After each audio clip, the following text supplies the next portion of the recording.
Hey, Crystal Maiden here. I'm still at the part of the game where I'm going to be paying as little as possible for Red Potion. This is also the part of the game where I guess Red Potion is still a bit relevant. Pay like you're supposed to next time, you cheapskate. I like that line. There's another glitch that I haven't talked about yet. Like, oh, and yeah, why did you put a shop there?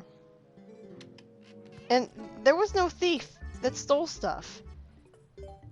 Like, I technically gave him money, so, well, I guess that still counts.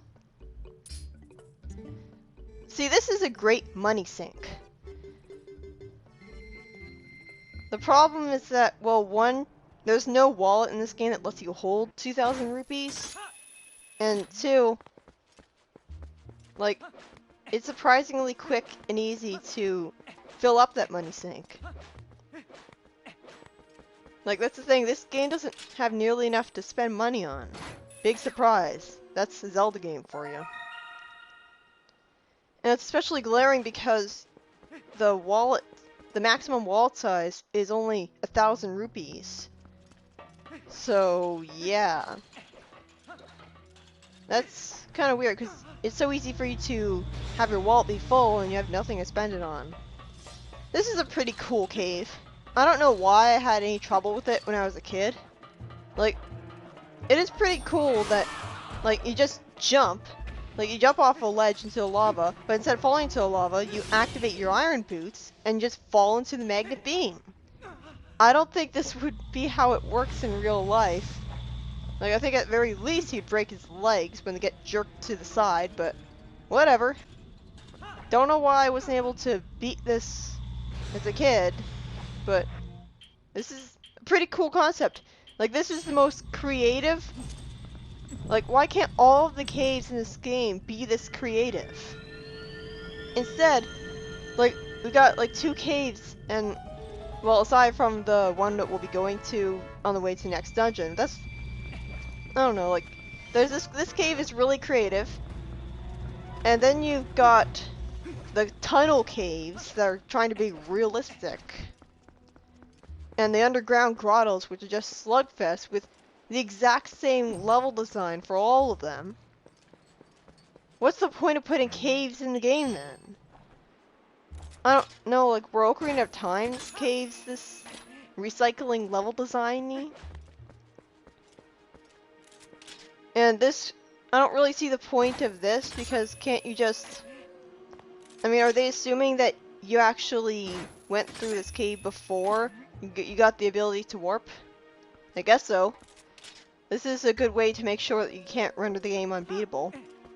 Because maybe they have a respawn point in front of the other entrance to the cave, and so without the claw shot, like, without the claw shot markers, you wouldn't be able to actually progress with the game. I don't know. I know for a fact that there is some sort of hidden grotto in this full field that speedrunners like to take advantage of that has, like, water bomb fish for you to fish up. And that's actually how they managed to fill up their bomb bags. Because I think they aren't able to buy from Barness because of all the sequence breaking they do. But I wasn't able to find that cave at all. These guys are really annoying. Like, they run around really quickly. The most efficient way to take them out is with the arrows. They always drop worms, which are good bait. I don't see the point. Like, how are the worms better than the bee larvae? Like, I'm assuming the worms are better bait, but, like, you can catch fish without bait just fine. Like, this doesn't really seem to be any point to having 2 different varieties of bait. Like, there is bait in this game, but it's used so radically different from Wind Waker that I don't really remember it to be that way. It's not like you feed it to a fish and that gives you information on your sea chart, you just catch the fish. Yeah, this is basically the Grandma's Elixir returning, only you can't drink it infinitely anymore. I'm never actually going to drink this.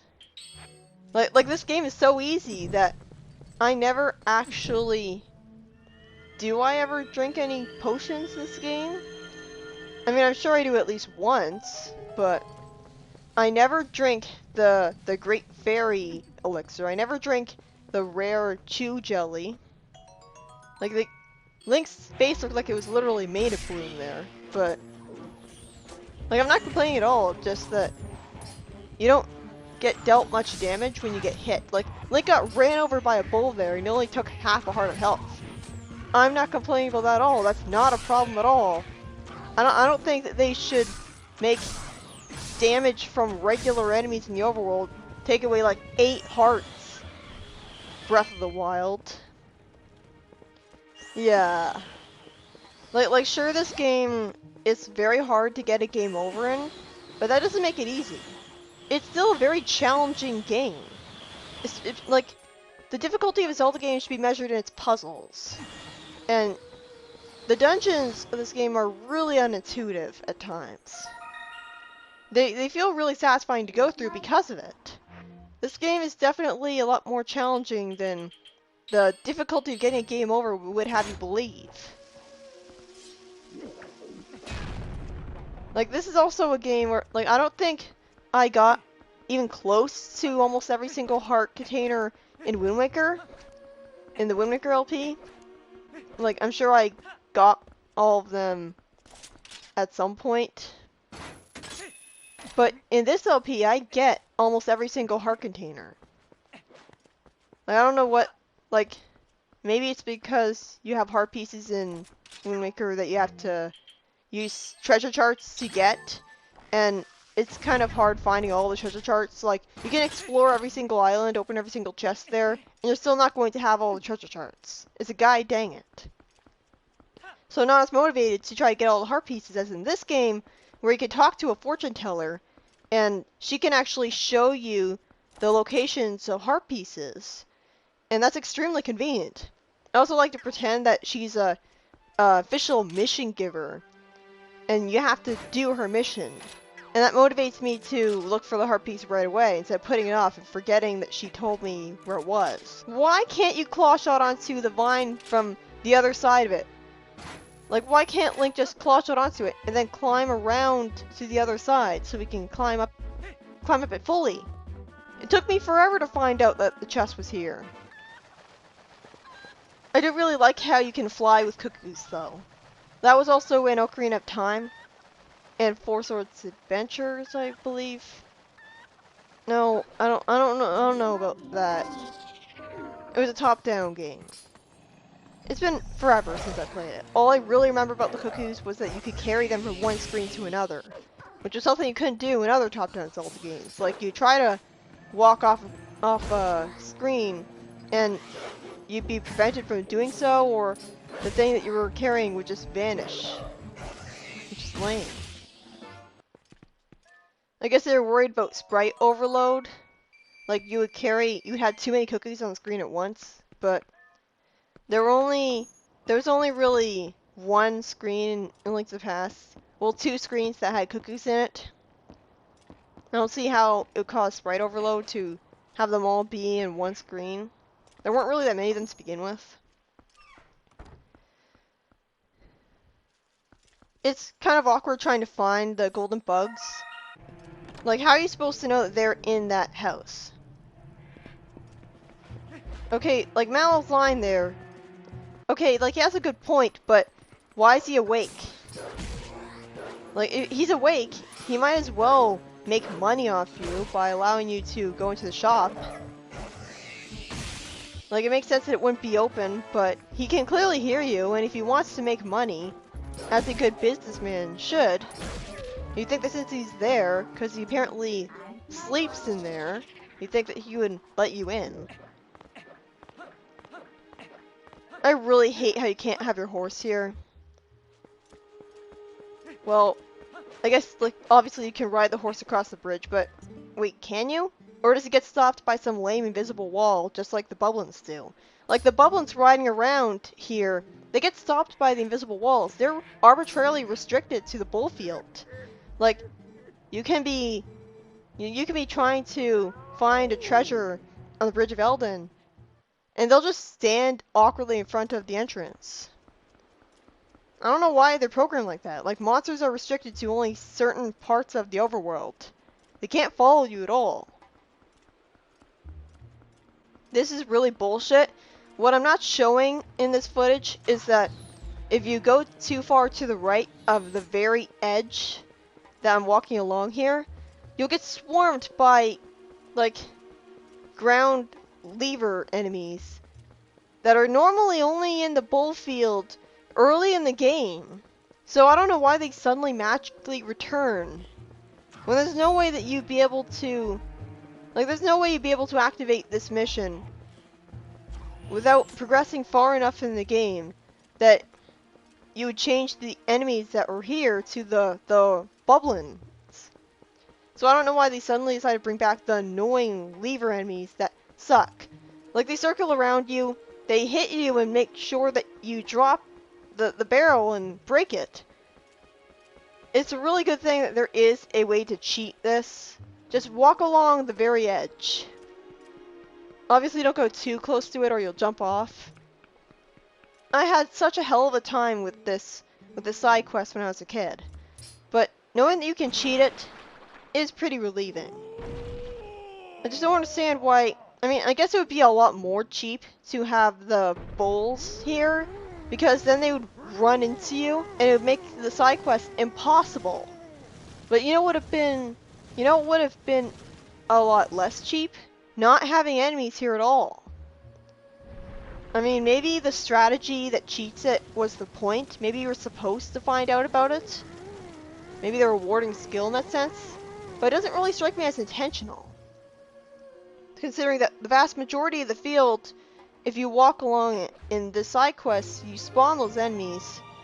And how are you expected to know that you can just walk along the edge and not spawn them at all? You'd think that they'd be assuming that the whole skill of it is walking carefully in circles to avoid running into the things that make you drop it. So it looks like a running theme in this game is, if Gorons go too long without hot spring water, either being bathed in it or drinking it, they're not going to feel like doing work. Which was never really a thing in the other Zelda games. Why did they suddenly develop this physical dependency on hot spring water? I mean, it is from Death Mountain, but still. This wasn't the case in Ocarina of Time. And it's just really annoying. I don't know why you're only allowed to create this shortcut now. I mean, I guess this would be a quick way to get to Lanayru before you're supposed to. But they could just block this area off with a black wall until you've lifted the Twilight, and after that, it'll be fine. Why do you have to go through this stupid side quest in order to unlock a shortcut? Which is especially glaring because there's no warp point south of Hyrule Castle. There's no warp point in Faron Fields. And there's no reason they couldn't have put, like, Shadow Beast appearing in Faron Field after you've already completed the Twilight. And yeah, you can only walk on tight ropes as a wolf for some reason. So you gotta keep that in mind. This puzzle is kind of unintuitive because for some reason it didn't occur to me that I could just hang off the ledge here and climb to the right, and that was how I would progress and beat it. It took me a very long time to get to this point even, because like the claw shot, when it latches onto something, it randomly decided now that I was allowed to climb, that I wasn't climbing up it in its entirety, instead just latched onto it and could press A and just drop down. And then I'd be able to use the spinner. And like, I really like jumping off the center of the rail to get to chests that are really expected to have a heart piece in it. Did it? Or I've already forgotten. All I know is that the ultimate reward for all of this is pointless. Like, they really should have brought back the monster spoils in this game, because most of the treasure chests just have money you're never going to spend. Like, once you completed all the money sinks, there's nothing to do with the treasure. If they had monster spoils, then there would be more variety in treasure chests. So it's a really good thing that Skyward Sword brought them back. It's weird that Mallow shows morality, saying like, I loathe people who take advantage of the unwashed masses. Even though he's a businessman and a merchant. Shouldn't he be one of those people? Like, shouldn't he be about making money? Like, he doesn't really strike me as someone with morals. But yeah, Barnes started selling the spider bombs that you saw in the Forest Temple. So I'm guessing he traveled there himself and found some and didn't die to the millions of different monsters that were there. Cause how else would he make them? Like, did he hire a warrior, like one of the freedom fighters, to go in there and get them? The spider bombs are completely useless. There's no reason to get them. All they do is walk forwards automatically. What's also useless is getting all of the pose. While getting a lot of them gets you a really good reward that you should always get in a normal playthrough, getting all of the pose gets a cat to give you a silver rupee every time you talk to it.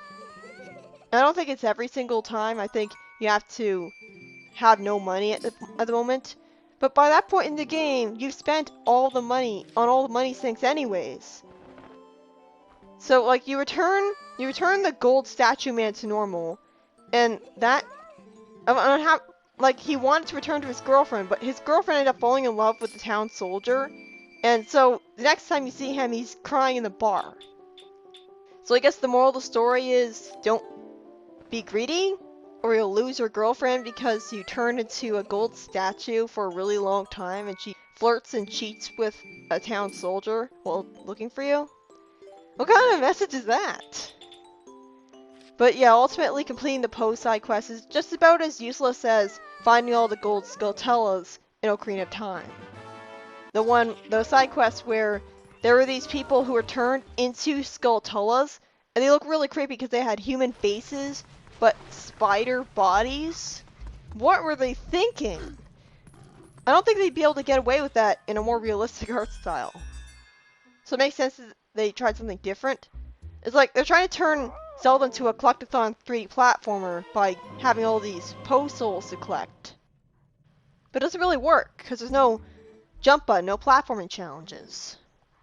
You just search around and look up a guide to find all of them. But yeah, this is why you need to look for Poes in the regular playthrough. Because you get an empty bottle. An empty bottle with great fairy elixir that you're never going to drink. Because this game is just so easy. Not easy at all in terms of the puzzles, but yeah, like why wasn't that kid here already? Like why wasn't this kid here when I needed him? I wasn't able to show off how this store used to be.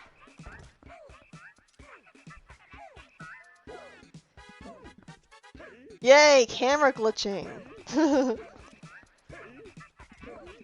Yeah, this is pretty entertaining. I don't think this kind of store with this peppy atmosphere would exist in a medieval society. Especially with the hat that he's wearing that's always spinning around him. I don't think... Like, this defines Sisotech. Like, this kind of consumer culture with great deals and, like, capitalism. Like, this is certainly entertaining. Like, why are all these customers dancing? Why are they participating? Are they being hired to advertise the store by humiliating themselves by dancing all the time?